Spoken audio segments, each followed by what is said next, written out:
皆さんこんにちは、クライドです。この動画は螺旋攻略動画なのですが、せっかくだから螺旋最後のこいつの3色バリアをきれいに割れる編成を用意したいということで、通常攻撃に元素付与できるサポーターを使った編成を用意しました。今回はこの編成で螺旋攻略していきます。と言いましたが、実はまだベネットがご突なので、今日は未完成の状態での紹介となります。まずは編成の紹介です。じっくり見たい方は一時停止お願いします。前半はアヤカ、フリーナ、シャルロット、カズハの凍結編成です。アヤカ、カズハは無突、フリーナは一突です。コペリウスのバリアを剥がすためにフリーナを入れていますが、フリーナがいなければカズハをリネットで代用できると思います。後半はカントツチオリ、キャンディス、ベネット、チョウウンの3色チオリ編成です。通常攻撃の火力が高く、元素変化も可能なカントツチオリに元素を付与する編成ですが、チオリ以外の条件に合ったアタッカーでも可能です。チオリは生物の杯を岩バフから防御パーセントに変更したぐらいで、あとは普通のビルドです。キャンディスとベネットは爆発を回せるようにチャージは高めに設定しています。それでは螺旋を攻略していきましょう。まずはマグー剣気3体、開始したら左の柱に向かってダッシュします。外周の縁ぐらいまで行くと成功しやすい気がします。うまくいくと青のマグーは突進してこないので中央に3体固められます。うまく3体固まったところにアヤカの爆発を当てられれば30秒ほどで終わります。ここでダメージを受けてしまっても次で回復できれば問題はないかと思います。ということで1マ前半はこれで終了です。後半は3ウェーブでカイラギ2体、パデュイの魔術師とライフル2体、パデュイ従者2体が出てきます。カイラギはキャンディスやベネットで片方を押し込んで同時に攻撃できると早いですが、今回は全然違う方向に押し込んでしまったのでこれは失敗です。カイラギはバックステップもするため2体の間にいるとお互いが離れてしまうことも注意が必要です。またカイラギは片方を先に倒すと残った1体が回復するので同時撃破を狙います。ウェーブ上のパデュイは飛び回るライフルから処理していきます。なるべく遠くに離れさせないようにバックステップの位置を調整できると楽かと思います。パデュイの魔術師が使う高速技はチオリのスキルで飛び上がることで脱出できるのですが、今回は高度が足りなくて失敗しました。高速技を使う前は足元に波模様が出てくるので基本的にはそれを見て回復するのが良いと思います。パデュイ従者2体が出てきたら氷パデュイを先に攻撃して命の契約をつけない攻撃を誘発しつつ、風パデュイの命の契約をつける攻撃を離れたところに置いておくのが戦いやすい気がします。あとは1人ずつ処理をしていきます。ちなみにこの編成ローテーションというものはなく、適当に通常攻撃バフの入るキャンディスの爆発や攻撃バフの入るベネットの爆発を使ったりしています。結晶を拾えば相手の攻撃をある程度無視して攻撃し続けられるので、途中でベネットに交代して結晶を作ったりもしています。これを思っているのは私だけかもしれませんが、このパデュイの従者ヒットポイントがゼロになったと思ってもその後しぶとく生き残っていたりするので、オーバーキルするぐらいの勢いで攻撃し続けた方が良い気がしています。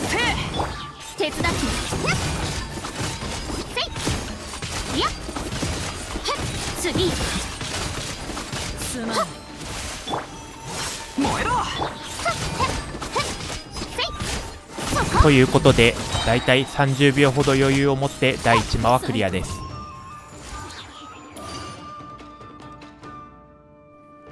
2マ前半は氷風組曲のコペリウス。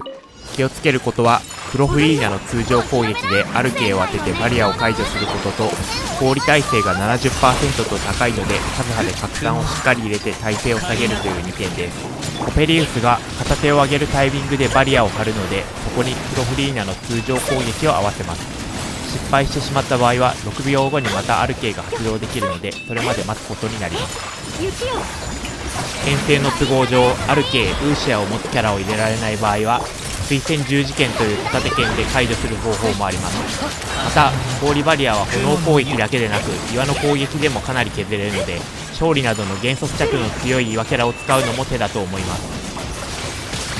基本的にはローテーション通りに攻撃しつつバリアの解除のタイミングだけ意識しておく形が楽だと思います。クライマックス状態が終わるとしばらく攻撃しやすいタイミングが来るので、ここで倒せるのが理想です。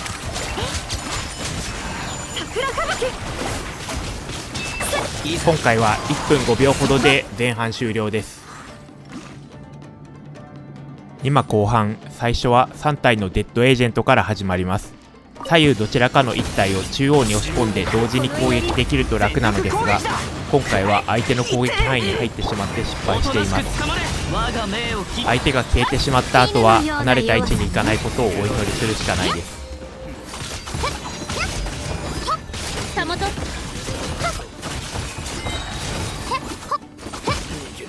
次に出てくるエルマイト旅団の2人は岩元素の男性側にいると召喚された鳥がすぐ横に、ワニがすぐ後ろに来て攻撃しやすい位置取りになるように思います。私はいつも男性側から攻撃をしています。しおりの爆発なども使ってワニと鳥をすぐに処理してしまうと楽に進められると思います。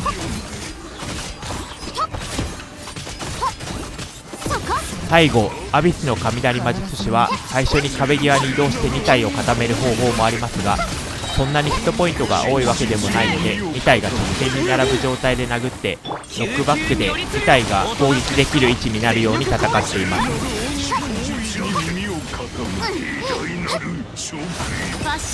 こんな感じに2体が直線に並ぶ延長線上から攻撃するようにしています。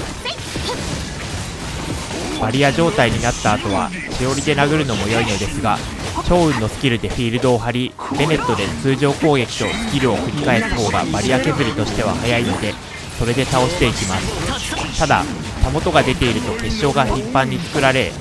それによってダメージを防げるという利点があるので、たまにしおりに代わってたもとを生成しています。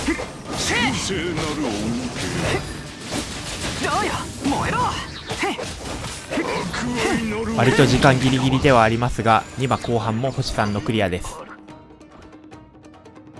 それでは3話前半です。4ウェーブにわたって敵が出てきますが、出現位置が開始位置から直線で奥に向かっていくので、綾香の爆発をうまく当てられると2ウェーブ分の敵をまとめて処理できたりもします。ローテーションの通りにフリーナの爆発、シャルロットの回復、カズハの拡散、そして綾香のスキル、爆発、銃撃で敵を倒していきます。綾香の爆発を撃つときは奥の階段に向けて撃つようにすると、その直線上に現れる次のウェーブの敵を巻き込めるようになります。3ウェーブ目のマシーナリー2体は突進したり離れたりかなり大きく動く敵なのですが、凍結させてしまえば動きを止めることができるので、そこまで苦労はしないと思います。同様に4ウェーブ目のマシーナリーも凍らせることで突進や回転攻撃などの厄介な攻撃を防ぐことができます。それではいよいよ本番の3色アビス戦です。アビスの魔術師は炎、氷、雷の順にバリアを張っていくので、それぞれキャンディス、ベネット、趙雲でバリアを破壊していきます。まずは炎バリアに対してキャンディスで通常攻撃に水属性を付与します。すぐにバリアが剥がれますが、そのまま攻撃をしていきます。氷バリアにはベネットで炎元素付与なのですが、私のベネットがまだ5鉄のため炎元素付与することができません。早く完突させたいです。最後は雷バリアに対して趙雲のフィールドを使うのですが、ここでアビスがテレポートをするため、テレポート後に趙雲のフィールドを張るようにしています。そのまましおりで殴っていくのですが、趙雲のフィールドの上にいる間はしおりのスキルが1秒でリキャストできるため、スキルをどんどん使って攻撃をしていきます。最後に瀕死のアビスがもう一度炎のバリアを張るのですが、またキャンディスで水属性を付与してバリアを破壊していきます。ということで、この3枚用に組んだ編成ということもあり、最後は1分以上の余裕を残しての星3クリアです。アビスの3色バリアも破壊できて大満足の結果でした。ここまでのご視聴ありがとうございました。面白かったという方はぜひ高評価、チャンネル登録よろしくお願いします。それでは最後に各キャラクターのビルドを流してこの動画を終わりとします。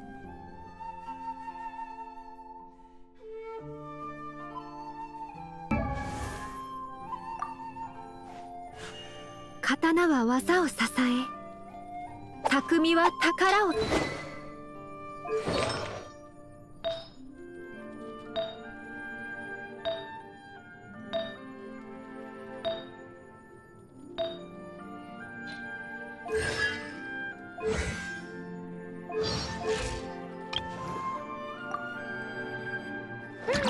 ベ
ニー冒険団出発！